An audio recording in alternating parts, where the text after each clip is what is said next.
జగన్ హయాంలో రాష్ట్రం 20 సంవత్సరాలు వెనక్కి వెళ్ళింది. సత్తెనపల్లి ఎమ్మెల్యే కన్నా లక్ష్మీనారాయణ. ఇక పూర్తి సమాచారం మేరకు ఆంధ్రప్రదేశ్లో కూటమి ప్రభుత్వం ఏర్పడి 100 రోజులు పూర్తయిన సందర్భంగా 100 రోజుల పరిపాలనలో సాధించిన విజయాలను ప్రజలకు వివరించడానికి పల్నాడు జిల్లా సత్తెనపల్లి నియోజకవర్గం నగరకల్లు మండలం చాగల్లు గ్రామంలో ఇది మంచి ప్రభుత్వం కార్యక్రమంలో సత్తెనపల్లి నియోజకవర్గ ఎమ్మెల్యే కన్నా లక్ష్మీనారాయణ మరియు పల్నాడు జిల్లా అధ్యక్షులు కొమ్మాలపాటి శ్రీధర్ సోమవారం సాయంత్రం 4 గంటల సమయంలో భాగంగా పాల్గొన్నారు. ఈ సందర్భంగా సీసీ డ్రైన్స్కు శంకుస్థాపన చేశారు.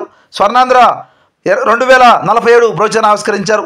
ప్రజాప్రభుత్వం 100 రోజుల పాలనలో ప్రజలు 100% సంతృప్తిగా ఉన్నారని పేర్కొన్నారు. ఇది మంచి ప్రభుత్వం అని ప్రశంసించారు. నిండు మనసుతో కూటమి ప్రభుత్వాన్ని ఆస్వాదించిన ప్రజలందరికీ ధన్యవాదాలు తెలియజేశారు. ఎన్నికల ముందు ఇచ్చిన పెన్షన్ పెంపుదల, mega DSC, land titling act రద్దు, 1వ తేదీన జీతాలు లాంటి ఎన్నో హామీలను ఈ 100 రోజుల్లోనే అమలు చేసిన ఘనత కూటమి ప్రభుత్వం ఉందని, చంద్రబాబు పట్టుదలతో రాష్ట్రాన్ని తిరిగి గాడిలో పెట్టారని పేర్కొన్నారు. అలానే అభివృద్ధికి రెక్కలు వచ్చాయని, పంచాయతీలో నుంచి అభివృద్ధి పరుగులు పెడుతుందని కన్నా తెలియజేయడం జరిగింది. ఈ కార్యక్రమంలో పలువురు తెలుగుదేశం పార్టీ నాయకులు తదితరులు పాల్గొనడం జరిగింది. ఈరోజు చాగల్లు గ్రామ సోదరిమణులందరికీ కూడా నా హృదయపూర్వక నమస్కారం. సంతోషం. ముందుగా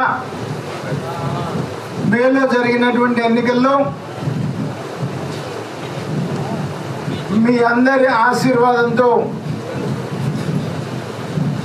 264 ఓట్లు మెజారిటీ ఈ గ్రామం ఇచ్చినందుకు